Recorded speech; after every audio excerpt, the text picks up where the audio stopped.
Doctor ortho Ayurvedic oil और capsule, अब दर्द भी घुटने टेकेगा। फरीदाबाद से दिल्ली अब सिर्फ 20 मिनट में सफर संभव। डीएनडी के एमपी एक्सप्रेस वे से 50,000 वाहनों को जाम से राहत मिलेगी। उद्घाटन जल्द होगा।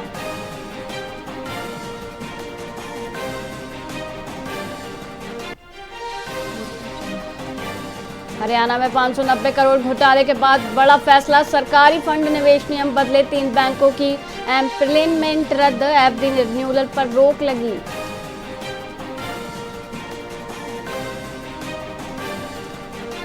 हिसार में 45 प्लस पुलिसकर्मियों को राहत। नाकों पर अब नहीं लगेगी ड्यूटी। एडीजीपी ने दोपहर में नाकाबंदी पर भी रोक लगाई।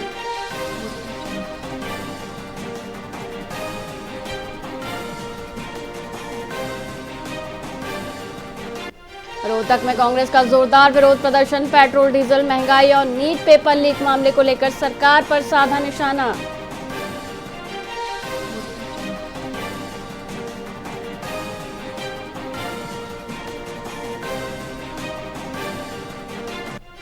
हरियाणा में भीषण गर्मी का कहर जारी। 16 जिलों में हीटवेव का येलो अलर्ट।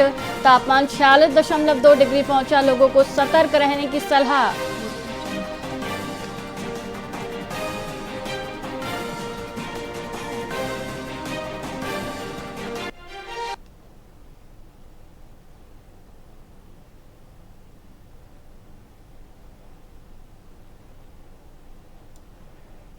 नमस्कार, आप देख रहे हैं वीआईपी न्यूज और मैं हूं आपके साथ वैशाली श्रीवास्तव। आइए रुक करते हैं खबरों की ओर। फरीदाबाद के सेक्टर 21 मार्बल मार्केट में एचएसवीपी ने बड़ी कार्रवाई करते हुए 2 दर्जन से अधिक झुग्गियों को बुलडोजर से ध्वस्त कर दिया। बेघर हुए लोगों का आरोप है कि उन्हें संभलने का समय नहीं मिला, जबकि अधिकारियों के अनुसार 2 दिन पहले ही मुनादी कराई गई थी। कार्रवाई के दौरान सरकारी जमीन पर रखे व्यापारियों के मार्बल को भी तुरंत हटाने के सख्त आदेश दिए गए। व्यापारियों के अनुरोध पर उन्हें सामान हटाने की थोड़ी मोहलत दी गई है। नहीं सर, तो जैसे हम लोग रहते हैं, गरीब आदमी सर जी हम लोग रहते हैं। अच्छा। तो क्या आज जेसीबी लेकर आए, क्या कह रहे हैं? सर हम लोग को मालूम नहीं सर, हम लोग कमाने खाने वाले सर जी। अच्छा। अब अचानक चला रहा हूँ, सामान खाली कर रहा हूँ सर जी, सर जी सामान खाली करवा रहा हूँ सर जी उधर। अच्छा, सामान खाली करवा रहे हो? हाँ जी। कोई नोटिस नहीं दिया पहले? सर जी हम लोग को ज़मीन सर जी नहीं है ना सर जी, हम लोग को ज़मीन नहीं है सर जी, हम लोग ऐसे रहते हैं सर जी। हाँ। कमाते खामाते मंडी में काम करते हैं सर जी। समय देते तो खाली कर लेते। हाँ जी सर जी, हाँ जी। तो झुग्गियों की बना रखे हैं उड़ा के साइड प्लॉट पे जो है एनक्रोचमेंट पहले चेता दिया था उनको। अच्छा, और यहाँ पर जो मार्बल मार्केट है, इसको कितने दिन का अल्टीमेटम दिया गया है? इनको कुछ हमने हटा दिया है, लोग हटा रहे हैं, गाड़ी लगा रखे हैं उन्होंने अपनी, जो हटाने के लिए अच्छा, हटा भी रहे हैं? हटा रहे हैं। एचएसवी कार्रवाई है बच्चा। एचएसवी नहीं सर। यमुनानगर में मानकपुर गांव के बस अड्डे पर 25 अप्रैल को दबंग युवकों ने महबूब पर लाठी डंडों और लोहे की रॉड से जानलेवा हमला किया, जिसमें वह गंभीर रूप से घायल हो गया। उससे पहले यमुनानगर अस्पताल और बाद में चंडीगढ़ पीजीआई रेफर किया गया। परिजनों ने आरोप लगाया कि छछरौली पुलिस कार्रवाई नहीं कर रही। टीएसपी ने जांच और सख्त कार्रवाई का आश्वासन दिया है। वहीं परिवार ने न्याय की मांग की। घायल परिवार जल्द गिरफ्तारी की मांग कर रहा है। ये 25 तारीख की बात है जी। मैं फेरी पे से आया था शाम को 7 बजे। मैं बच्चों वास्ता खाने के लगे लैंड पानी गोलगप्पे। वह जो आरोपी थे अड्डे पर खड़े थे रेडी के पास, वो मन्नू देख के मेरे पीछे नहीं लिखड़े जी। मैंने पता नहीं था भी क्या करके आएंगे। उन्होंने दुकान में हथियार रखे हुए थे, पीछे से वार किया मेरे नाड़ पे, उन्होंने मारी है रोड। तो फिर तलवारें ले रहे थे जी। मैं 4 जने तो मैंने छेद दे रहे जी। उसके बाद मोटरसाइकिल पर थे जो बंदे, वो मेरी पछाण मनी है, उन्होंने मुँह जोड़ के थे। वो बाहर के बंदे बुलाए थे जी। ढेर अन्याय हो गया बच्चों की लड़ाई में। और ये बंदा काट दिया, टांगा काट दी जी इसकी, कोई सुनाई नहीं। पूरा हॉस्पिटल में ले गए जी। अब 4 चोट है ताकि टांगा खत्म है। एक टांग में 5 राड पड़ी, एक में 3 राड पड़ी। पीजीआई ते 18 दिन में ऑपरेशन हो गए, घर लेके आए। पुलिस ने कोई कार्रवाई नहीं करी। थाने में गए जी, थाने में कोई इंसाफ नहीं मिला। आज हम यहाँ सचिवालय में एसपी साहब से मिले लेके इसको। और ये बच्चियां इसकी जवान बच्चियां, करने वाला कोई नहीं कर्मा। ये 25 तारीख की बात है जी। यमुनानगर में एंटी नारकोटिक सेल ने बड़ी कार्रवाई करते हुए रायपुर कॉलोनी निवासी एक महिला को 71 ग्राम मादक पदार्थ के साथ गिरफ्तार किया है। बरामद नशे की कीमत करीब 2.5 लाख रुपए बताई जा रही है। पुलिस ने आरोपी के खिलाफ एनडीपीएस एक्ट के तहत मामला दर्ज कर कोर्ट में पेश किया, जहां से उसे न्यायिक हिरासत में भेज दिया गया। पुलिस के अनुसार महिला लंबे समय से नशा तस्करी में शामिल थी और उस पर पहले भी शक था।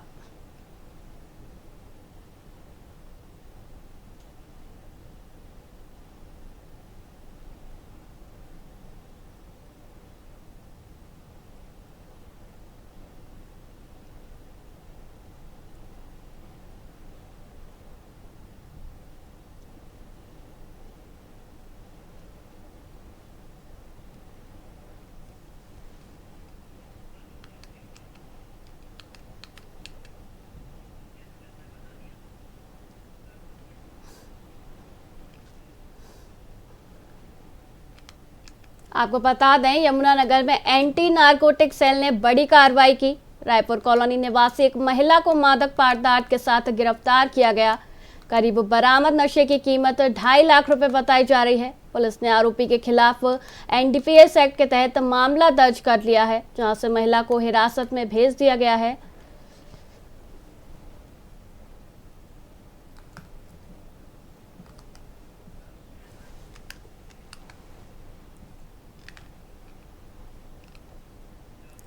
यमुनानगर में नीट पेपर लीक मामले को लेकर एनएसयूआई ने जोरदार प्रदर्शन किया।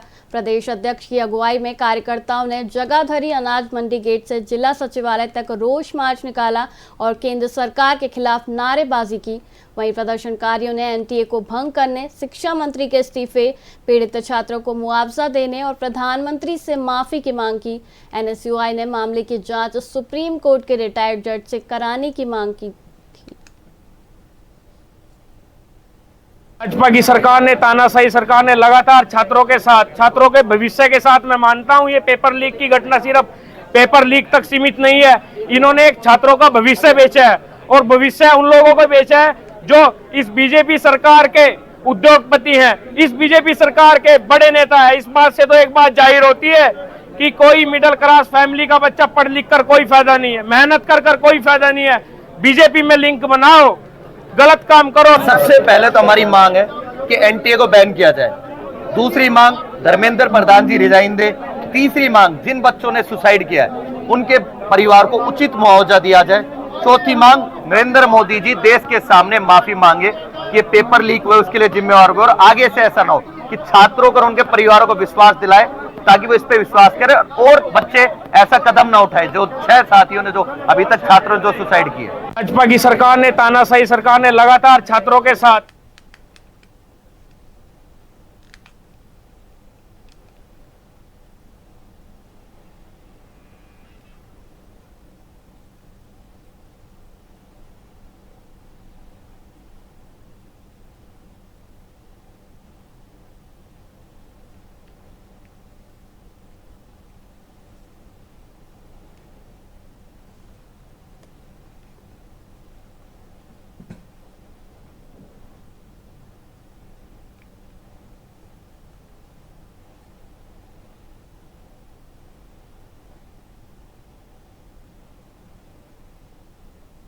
सिरसा के ऑटो मार्केट स्थित ब्लूबेरी होटल में कथित देह व्यापार का मामला सामने आया है, जिससे शहर में हड़कंप मच गया है। वायरल ऑडियो के बाद मामले ने तूल पकड़ लिया, जिसमें समझौते और पैसे की बातों के आरोप लगाए जा रहे हैं। हालांकि इनकी पुष्टि नहीं हुई है। पुलिस ने होटल संचालक को गिरफ्तार कर लिया है और जांच तेज कर दी गई है। पीड़ित महिलाओं ने जबरन, शोषण और धमकी के गंभीर आरोप लगाए हैं। हमें पहले कोई जान पहचान है प्रिंस का, उन्होंने ही हमें बुलाया था कि कुकिंग, खाना बनाने के लिए बोल के, ये ब्लूबेरी होटल में सिरसा में तो बुलाया। फिर मतलब 2-2.5 महीने तक काम किया, खाना बनाया। उसके बाद 2-2.5 महीने बाद ना इन्होंने गलत काम में हमें वो कर दिया कि ये काम करना पड़ेगा। तो हमने मना किया तो डराते धमकाते थे प्रिंस। और फिर मतलब उसके बाद काफ़ी टाइम हो गया, मतलब 2-2.5 महीने गलत काम करते करते। उसके बाद फिर मतलब अभी पिछले महीने ही वहाँ से मैं भाग गई थी। वहाँ से भाग गई, फिर मैंने थाने में कंप्लेंट दिया, महिला थाने में। सिरसा में ही। उसके बाद उन्होंने सुनवाई नहीं की, हमारी सुनवाई नहीं करी। तो फिर हम मतलब एसपी सर के पास गए। उन्होंने जब महिला थाना में बोले कि कुछ बोला होगा तब हमारी सुनवाई हुई, फिर लिखाई हुई हमारी। उसके बाद फिर मतलब प्रिंस तो पकड़ा गया। अब मैं ये भी चाहती हूँ कि हैप्पी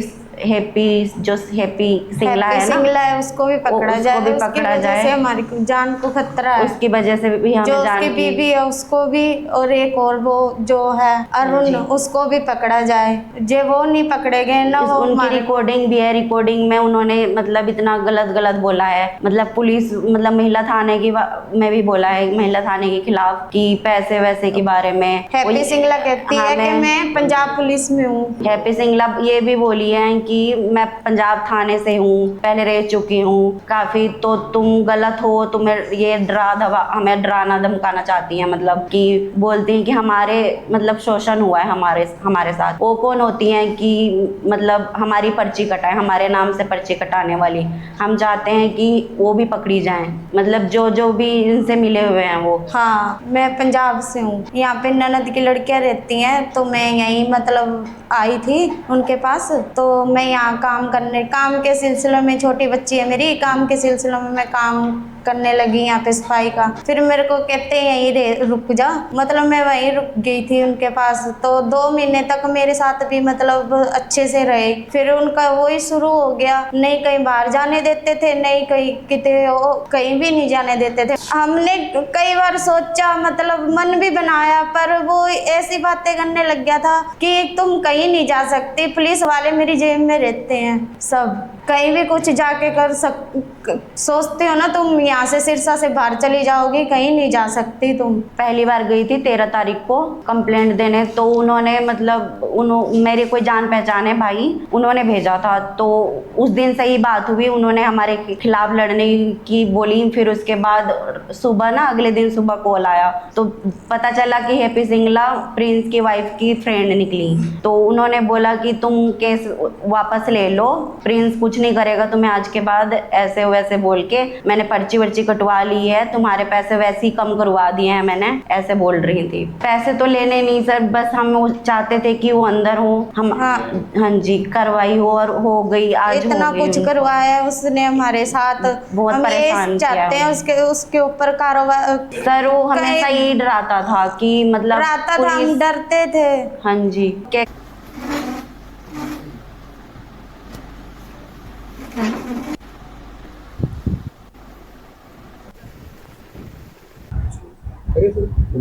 सर क्या पूरा मामला है? विस्तार रूप से पूरा क्या मामला?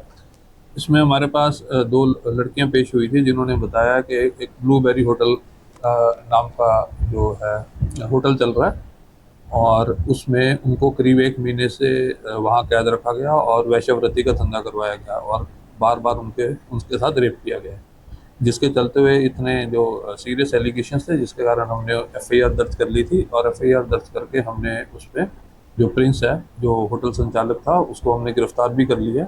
इसके अलावा भी अभी और भी मुलजिमों के नाम आए हुए हैं सामने, और उसकी जांच जारी है, और जल्द से जल्द उनको भी गिरफ्तार किया जाएगा। धारा कौन कौन सी लगाई गई सर उसको? इसमें रेप की भी है, इमोरल ट्रैफिकिंग, और कई इसमें जो भी संगीन धारा हैं वो सब लगाई गई। कितने लोगों के खिलाफ 4 के खिलाफ मुकदमा है। किसी की तरफ से अग्रिम जमानत की है सर? नहीं, अभी कुछ सर, एक महिला यूट्यूबर का नाम भी सामने आ रहा है, एक रिकॉर्डिंग भी वायरल होगी। नहीं, अभी हम इसका जो है अभी जो भी जांच चल रही है उस हिसाब से कर रहे हैं। हाँ जी, जो भी इसमें जांच चल रही है, जो भी इसमें संलिप्त पाया जाएगा उसके खिलाफ गिरफ्तारी की जाएगी।